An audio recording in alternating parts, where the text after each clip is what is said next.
Point number 501, इन impulse turbine में जो maximum number of jets होते हैं विदाउट इंटरफेरेंस वो होते हैं 6।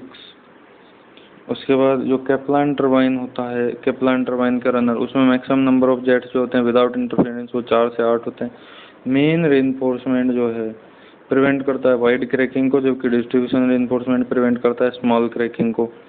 पेल्टन व्हील जो कि कांस्टेंट हेड के अंदर वर्क कर रहा है, मतलब Pelton wheel working under constant head and discharge, discharge भी कांस्टेंट है, उसके लिए अगर मैक्सिमम एफिशिएंसी चाहिए तो स्पीड रेशियो की वैल्यू 0.46 होनी चाहिए। जो रिएक्शन टरबाइन है उसको हम बोलते हैं लो हेड और हाई डिस्चार्ज टरबाइन, मतलब कि रिएक्शन टरबाइन में हेड लो होता है, डिस्चार्ज ज़्यादा होता है। एग्जांपल इसका केपलान टरबाइन है। ड्राफ्ट ट्यूब जो होती है उसके जो टेपरिंग एंगल है वो 8 डिग्री से कम होना चाहिए ताकि फ्लो सेपरेशन ना हो। टरबाइन मॉडल जो होता है ये unit horse power unit head के अंडर डेवलप करता है टरबाइन का model. Flow of water after passing through the impeller is centrifugal in of A centrifugal pump, तो अगर इम्पेलर से पास कर गया तो फ्रीली वर्टेक्स फ्लो में मूव करता हुआ जाएगा। अकॉर्डिंग टू IS 4/6 जो कंक्रीट है वो 7 ग्रेड्स में डिवाइड है, 7। उसके बाद बात करें फीचर्स, जो कंप्रेशन टेस्ट होता है कास्ट आयरन का, कास्ट आयरन का अगर हम कंप्रेशन टेस्ट करते हैं तो जो फ्रैक्चर होगा वो एक्सेस ऑफ स्पेसिमेन के राइट एंगल पे होगा, पहली चीज़। दूसरा, कास्ट आयरन के जो कार्बन कंटेंट है वो होती है 1.7 to 4.5, और ये एक ब्रिटल मटेरियल है क्योंकि 1.7 to 4.5 कार्बन कंटेंट काफ़ी ज़्यादा मानी जाती है।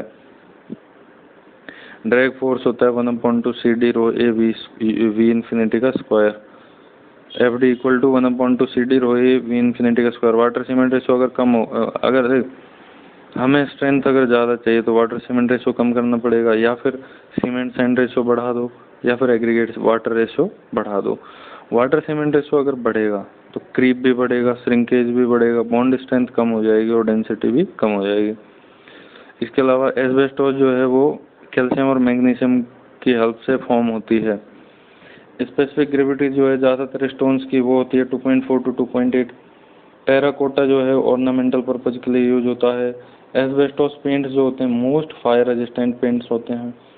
सेडिमेंट्री रॉक्स को सब क्लासीफाई करना है तो केमिकल, मैकेनिकल और ऑर्गेनिक टाइप की सेडिमेंट्री रॉक्स में क्लासीफाई कर सकते हैं। डिस्टेम्पर जो होती है is used on a plastered surface not expose to weather, एक प्लास्टर्ड सरफेस जो कि वेदर को एक्सपोज्ड नहीं है उसके ऊपर हम डिस्टेम्पर कर सकते हैं। ब्रिक सोलिंग क्या होती है? ब्रिक सोलिंग होती है layer of dry bricks put below the foundation concrete in case of soft soils. तो ब्रिक सोलिंग क्या है? Layer of bricks put below the foundation concrete in the case of soft soils. उसके बाद in rate analysis जो contractor का profit होता है वो होता है 10%, और जो इलेक्ट्रिफिकेशन की कॉस्ट होती है वो होती है 8%। Indicating works left in excavated trenches to facilitate, जो इंडिकेटिंग वर्क्स होते हैं उनको हम ट्रेंचेज में छोड़ देते हैं, क्यों?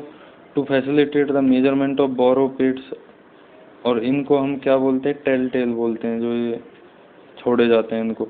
स्टील रोलिंग शटर्स जो होती हैं उनका जो पेंटेड एरिया है वो 10% से इंक्रीज कर दिया जाता है। स्टील रोलिंग शटर्स का एरिया 10% से इंक्रीज कर देंगे पेंट करेंगे तब।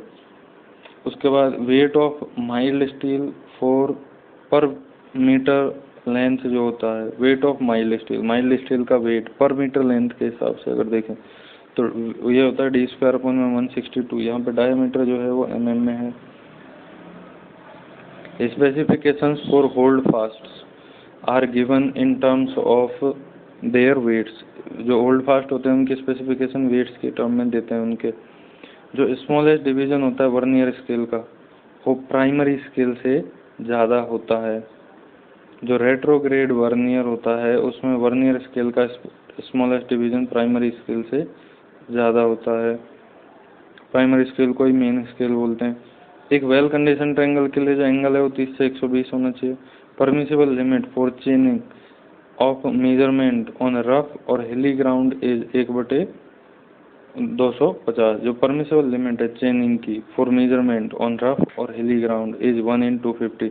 चेन एज क्या होता है? Distance measured along chain line. Unconfined compressive strength जो होती है क्यू यू, वो होती है 2 गुना में shear strength. Allen Hazen formula क्या होता है, K equal to C D ten square, K is proportional to D ten square. Constant head method के according Q equal to K equal to Q L upon A T. ये थोड़ी सी इसमें problem लग रही है मेरे को फॉर्मूले में। जो फॉलोइंग जो सुपर एलिवेशन होता है रेलवेज में वो होता है G V square by 127 R. Broad gauge के लिए जी की वैल्यू 1.67 मीटर, लेकिन जो ये गेज की वैल्यू है ये हम पुट करेंगे सेंटीमीटर में, तो यहाँ से 1.319 वी स्क्वायर बाई आर ऐसा कुछ हमें मिलेगा।